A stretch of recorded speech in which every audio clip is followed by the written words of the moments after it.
Welcome to Grappling with the Gray, a forum for promoting an ethical mindset and ethical decision-making to help us more clearly see both sides of complex issues and better navigate the moral challenges of everyday life. I'm Rabbi Yonason Goldson, and I would like to invite and welcome my guests for today. With me is Jennifer Elder, who's a CPA and certified speaking professional who helps leaders future-proof their businesses by making smart decisions and staying ethical. Scott Mason, also known as the Myth Slayer, is a speaker, podcast host, and coach working with executives and entrepreneurs to magnetize and monetize professional freedom by dislodging toxic myths to ignite the charisma within. And Lisa K. McDonald is the founder of Career Polish, an executive career coach and master mindset coach who helps successful professionals reach their next phase of career happy and life healthy. Thank you all for joining me. Thank you, Rabbi, for having us. It's a privilege to be here. Always a pleasure. And mine as well. And here is our ethics challenge for today. In the movie Passengers, a computer malfunction wakes up Chris Pratt out of hibernation too early, 90 years before his spaceship is going to reach its destination. He now faces the prospect of spending the rest of his life alone with no one for company except the robot bartender. Within a year, he has grown so depressed that he comes close to committing suicide. After pulling back from the brink, he's walking among the hibernating passengers when he spots Jennifer Lawrence asleep in her pod. He looks her up online and discovers that she's a talented writer. He reads her books, listens to her interviews, and falls in love with her. He becomes obsessed with the idea of waking her up so he'll have someone for company to save his sanity. He tells himself that it's wrong, but he can't keep the idea from coming back to him again and again. Would he be wrong to wake her up, causing her to lose her future in order to save him from madness and possibly death? If he did, would he be obligated to tell her the truth? Or would it be better to allow her to think that they were both victims of a system failure? In general, is it ever acceptable to impose hardship on some to prevent disproportionate hardship on others, like stealing from the grocery store to feed starving children? If so, how do we calculate when we're crossing the line? The floor is open.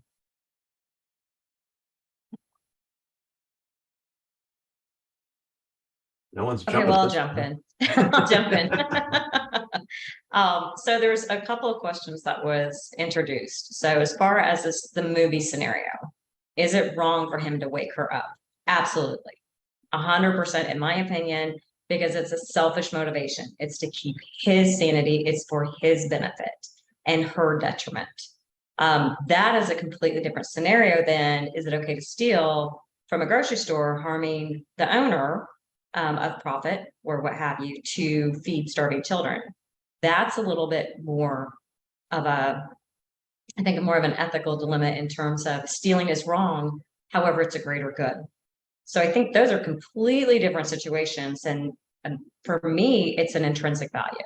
You know, are you helping more people by doing something that's perceived as wrong, or is it a selfish motivation? It's kind of how I look at it. So if it would be stealing food for me because I'm starving, that would be different from stealing food for my children? Yes. Yes. Yeah, I'm going to agree with Lisa here that there's a little bit of a balancing going on. Is if you are stealing food to feed several other people, there is some, I'm hurting one person to save three others. So there's a little tipping of the scales there. Now, I know the one person you're stealing from would not think that, but, and there is that intrinsic benefit of I'm not doing this for myself. I'm trying to do it for somebody else. But in this scenario, I'm inclined to say, yeah, this is, I want to harm somebody else to help me. There's no greater good in here. Scott, what are your thoughts? I'm actually going to disagree. Oh, what a relief.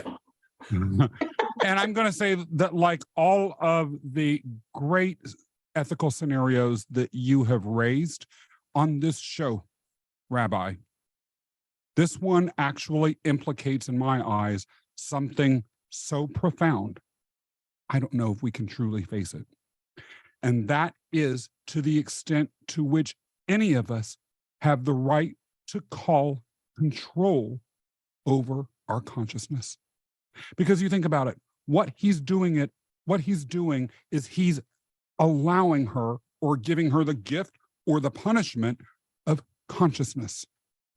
And yes, it is for his own benefit, but think about this more metaphysically. And if you're religious, think about this even from a more cosmic or a religious perspective. Why were human beings created? Why were we given a consciousness? It was so, in many traditions, a divinity could get some pleasure, some need of that divinity's met. We don't question the morality of that.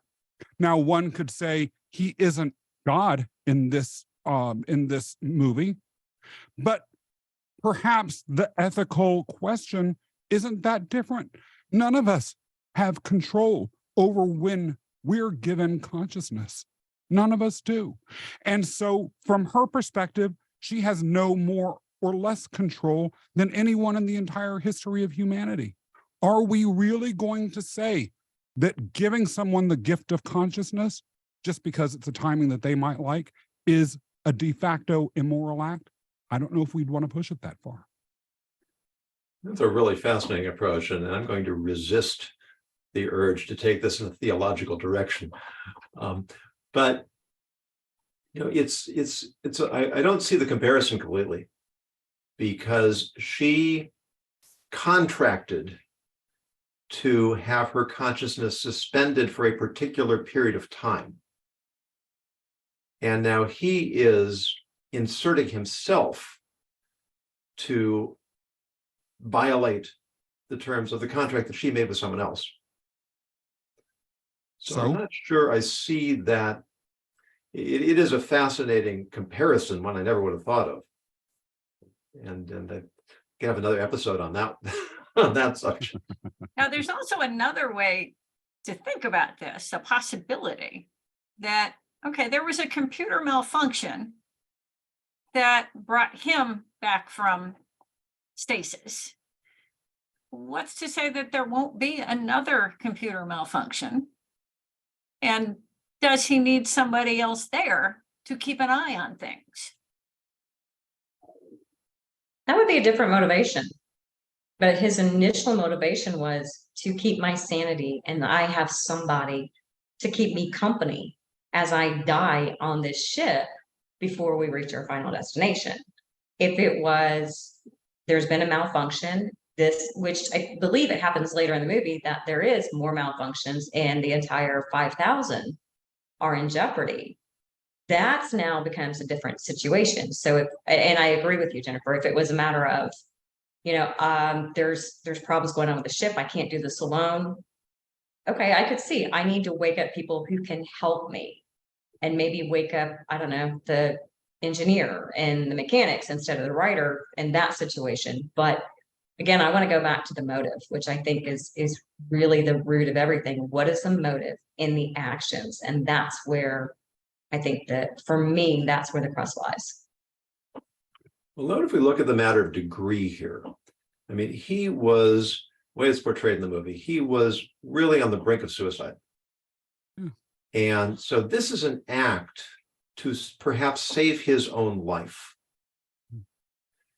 In a situation where someone's life is at stake, I think you can make ethical accommodations to do things that would not be permitted in other situations.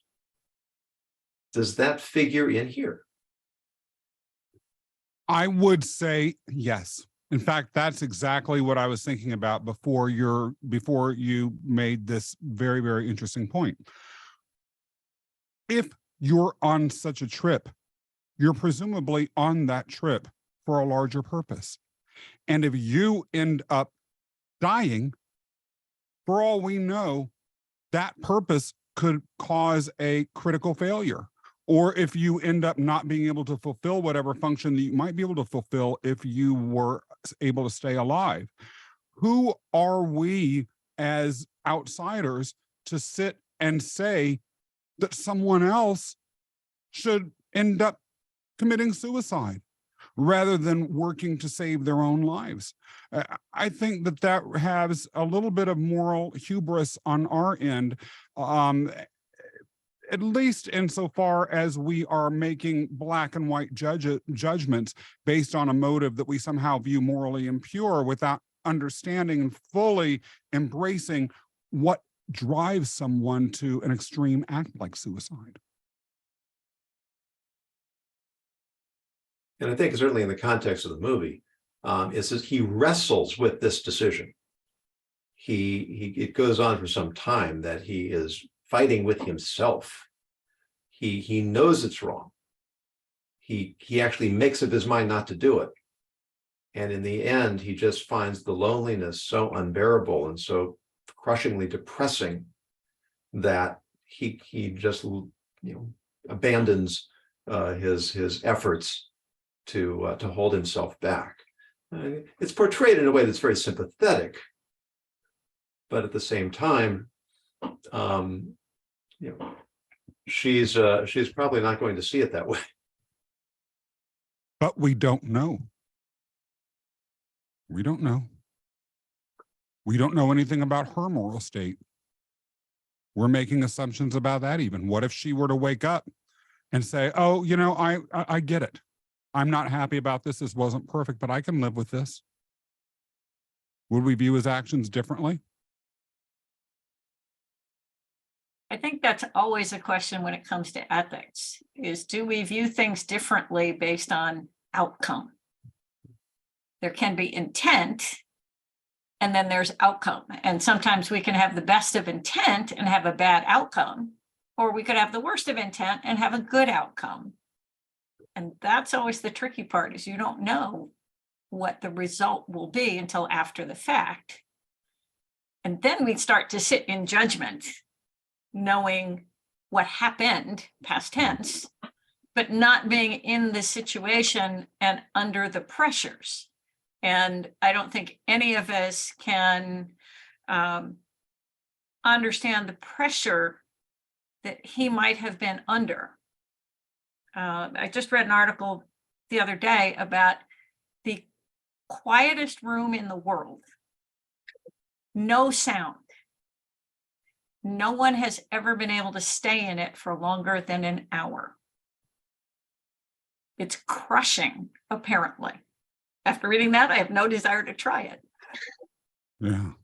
But I think that's always tricky, is to think, with ethical scenarios, there's always pressure. And it's really hard to understand what that feels like or how you might act when you're under that pressure. I remember once I was in a lecture, and the rabbi was talking. It was a matter of Jewish law, but it applies as secular relevance too. And if you have somebody who is clinically a kleptomaniac, and they have an uncontrollable impulse to steal, so that person is really not culpable. They're not in control of their own actions. Now, you may have to take certain actions to protect the public from people like that. And one person in the class got very, very upset with this. He says, well, what about a sex maniac? And the rabbi said, what about it? What you're doing is you're using inflection in your voice to make it seem different. Well, ultimately, objectively, we're talking about a person who has no control over his actions. And so again, we may need to protect people, but we're not going to incarcerate him because he is culpable. If we do it, it'll be for the protection of others. So under extreme emotional situation, there is a recognition that sometimes we simply can't make the right choices. It gets complicated in the gray areas when we're not quite sure whether we have control or not. I think you raise a really good point of what you had said earlier too, is that it began and he knew it was wrong and he fought against it, but over time.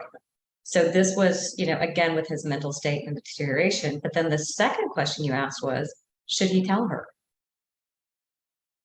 And I think that now goes, that's another really interesting question too, because she, if she's unaware, how does this impact her? Yeah. A much more pedestrian, well, maybe not pedestrian is not the right word, but a more accessible example would be, imagine that a husband cheats on his wife. And then he regrets it sincerely, profoundly, breaks it off, and wants to go back to having a normal, healthy relationship with his wife. Should he tell his wife that he cheated on her? And this is not something that has a simple answer. There's a violation of trust. A full repentance really requires coming clean, but at the same time, by coming clean, he may damage the relationship irreparably.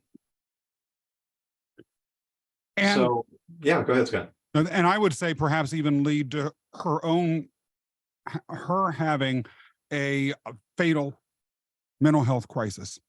Because if she's alone on the spaceship with no one that she can trust, she may end up wanting to kill herself. It's interesting. I've seen once moral decisions, ethical decisions compared to steps on a ladder. So let's say that due to the extenuating circumstances of him being alone on the spaceship, we might acknowledge that he stepped down the moral ladder when he made this decision, but he was still on the ladder somewhere. Then the question becomes, to what extent does what he do with regards to the issue that Lisa raised take him off the ladder together and beyond what one might call a moral event horizon? And I'm reminded of a great book that I read recently by a physicist, Donald Hoffman, I think is his name, called The Case Against Reality. And the argument of this book from a scientific perspective is that we as human beings, and in fact, all species on this planet, cannot and do not perceive reality or truth. We perceive what evolution has encouraged us to perceive in order to survive. In other words, we perceive what encourages fitness, not reality.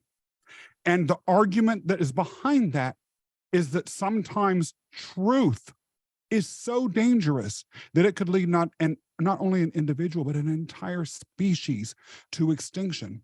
And so thinking about that and extrapolating that into the ethical realm, I must ask, is the commitment to truth, which by the way, I tend to stand firmly behind, really from an ethical perspective, all that it's cracked up to be, particularly if it puts survival at stake? Well, there's always that right versus right dilemma when it comes to truth. And in particular, that situation that you just mentioned, Rabbi, is, am I honest and tell my wife that I cheated on her and harm her irreparably? Or do I keep my tongue and build back my relationship? Both are right answers for someone. And it's not an easy call. Or what do you do if you are the best friend and you catch the husband cheating?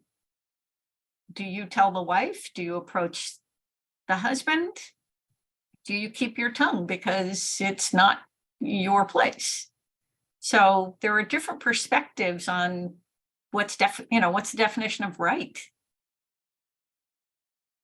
And that's really where ethics comes into play, between right and right or wrong and wrong. It's setting priorities, and that's why we call this grappling with the gray, because if it's clearly right or clearly wrong, then we don't need to be here discussing it. Lisa, any thoughts? I've actually seen this play out where parents of a friend, she was very ill. She didn't think that she had much longer. She confessed to dalliance when early in their marriage, because she wanted to clear her conscience, and it destroyed him. And she recovered, and they continued to stay married, but there was always that division. So she made herself feel better, but it really destroyed him. Which goes back to your original point, Lisa. that Yeah. the motivation was, I want to confess for me, not for the person I've harmed. Right. I Right. was thinking, Lisa, that just makes the point right up front, is the motivation to make myself better at the expense of somebody else, or is there a greater good perspective? So in my mind, I kind of look at it, is it a motivation or is it a justification? Well said. There is the argument that ultimately, and I'm sure mine's a lot greater than mine, including one in particular in this room, would have a lot to say about this, that ultimately what is ethical is pro-social. And what we tend to define as unethical are things that destroy us. And that goes as to the extent that any individual set of relationships is the foundation of a society. The willingness to sacrifice that emotional stability and the nature of the relationship that the trust of that relationship was built on due to an inner need is so great that the social nature or that social fabric between those two people is destroyed, would almost inherently argue to me that that situation would be unethical, the one you just described, Lisa, absent some larger social issue that we're playing out in the background. But in the situation of the spaceship, there is a larger social issue playing out in the background. Because if she kills herself, for all we know, the important functionality that she had on that ship may have been lost along with him. So there is more complexity in the scenario that was provided at the top of the hour, in my eyes, at least. Well, something that often happens in these scenarios is that we end up having questions that we can't always get answers to. We don't know what happened. It's a fictional story. And that's part of the discussion, because there is so many variables that come into play that if you change one variable, you can come to really dramatically different conclusions. And also in the case of a movie, which is designed to play on our emotions and to make us sympathetic to the fellow who is in this situation. What if I were stuck on a ship alone for a year with no one to talk to and no hope of ever having anyone to talk to?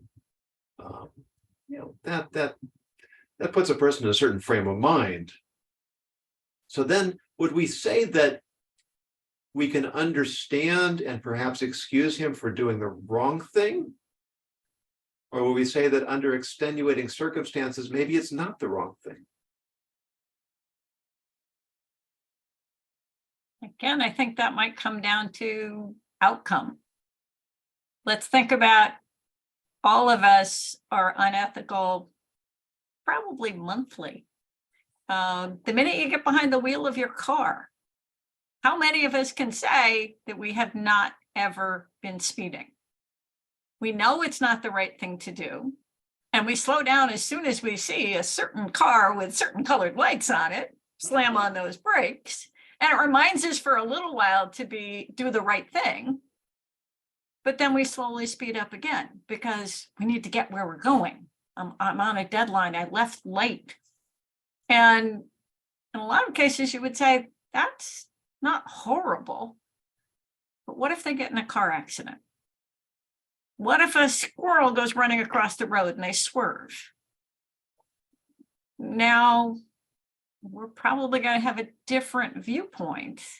We may have some empathy as to why it happened, but I don't know that we would excuse the behavior.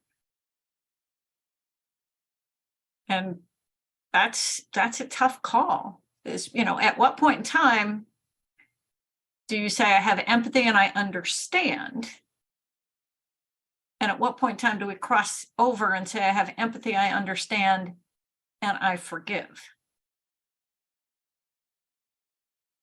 I think you made a great point, Jennifer, and that tipping point is the outcome.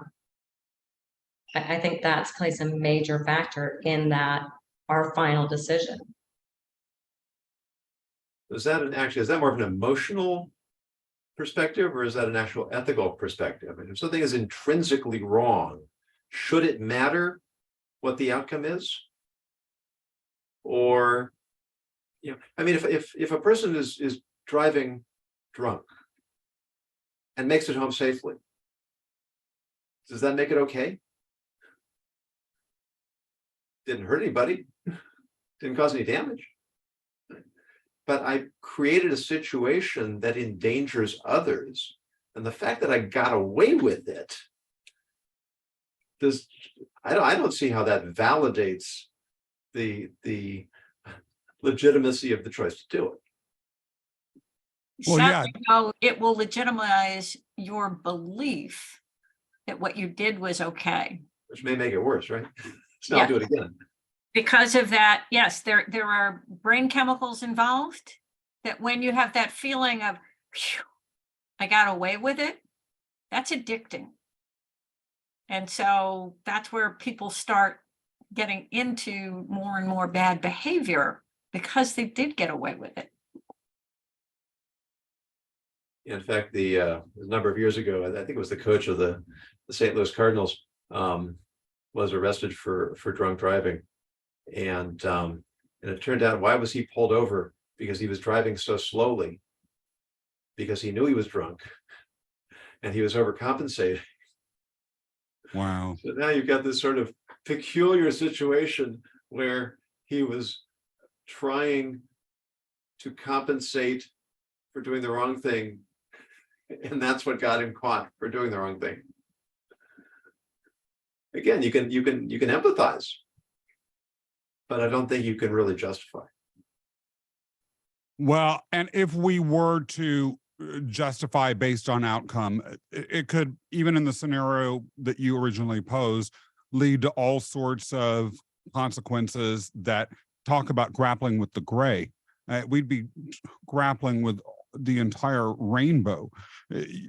If the circumstances that he were facing were to mitigate, or the outcome, let's say he wakes this lady up and she's actually thrilled. She had secretly begun to dread right before she went into unconsciousness, going to this other planet.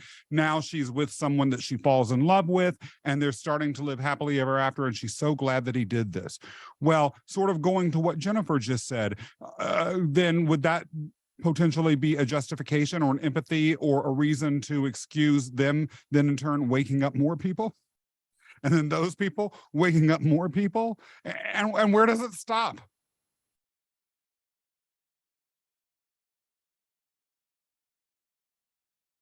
That's what makes ethics so interesting, is there is no easy answer. There are more questions than flat out answers. It's so rarely purely black and white. It's more of that 50 shades of gray. I'm not sure that's the best But be that as best it may, reference here. I have to say though, be that as it may, even though there may not be answers and the answers are tough, at some point a decision has to be made. It might be instantaneous, like when you choose to pull over once you realize you're drunk and you shouldn't be driving, or to continue driving, whether slowing down or speeding up.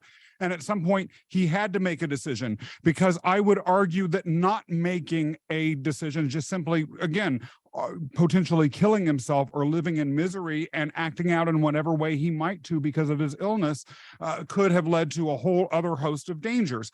And so then, knowing that life is full of ethical decisions, none of which may have a concrete answer, when do we say, I behaved in a way that is morally acceptable? So, and I'm pushing back very respectfully, Jennifer, against landing in that direction, because usually a decision has to be made, and holding up and saying, I'm going to be accountable as an ethical matter for the decision I made, is something that we all have to do, whether we're judged externally or not. I really like that, Scott. You touched on something that I've spoken about often, but you got me to see it in a different way. That if I'm facing an ethical decision, an ethical choice, and I grapple with it over time, and I use all the resources available to me, and in the end, I have to make a decision. No decision is also a decision. I have to make a decision. So I make the best decision I can.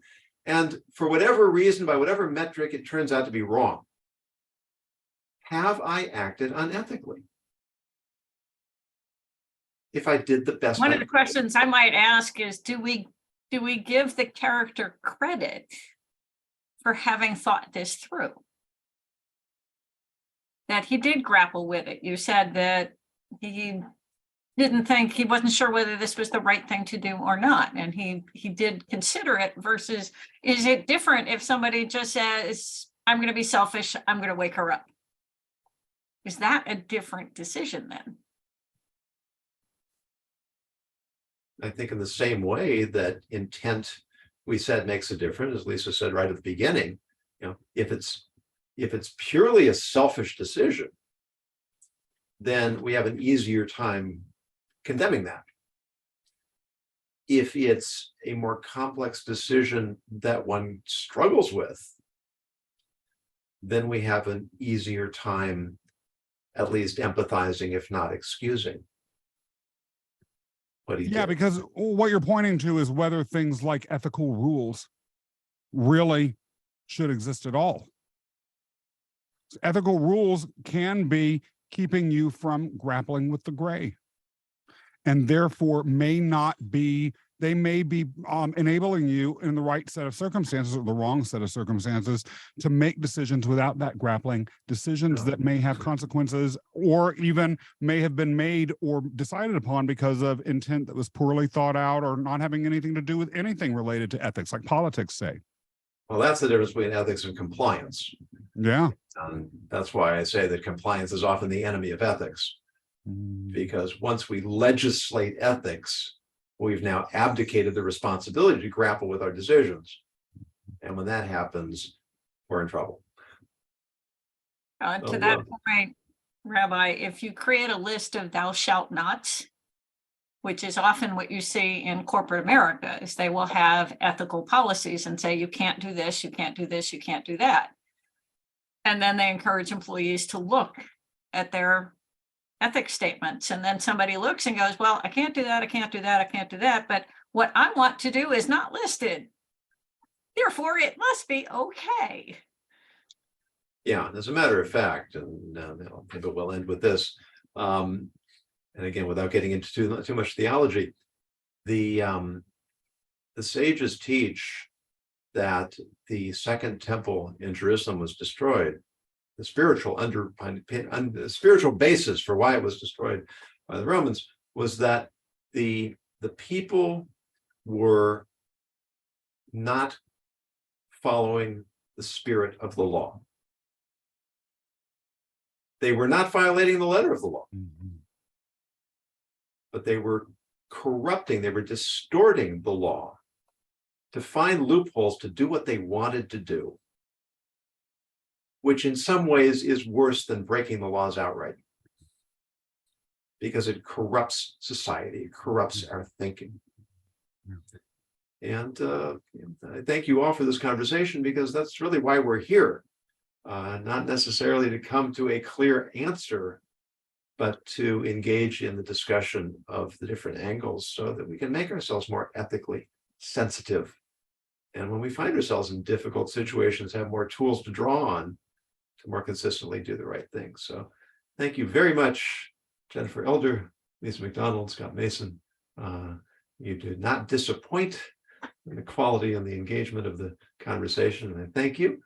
For those of you who are watching or listening, if you would like to suggest a dilemma or a scenario for us to take up, please go to yonasongoldson.com, use the contact information, submit your suggestion. If it's something fascinating, we will definitely take it up on a future episode. And please join us next time. Be wise and be ethical.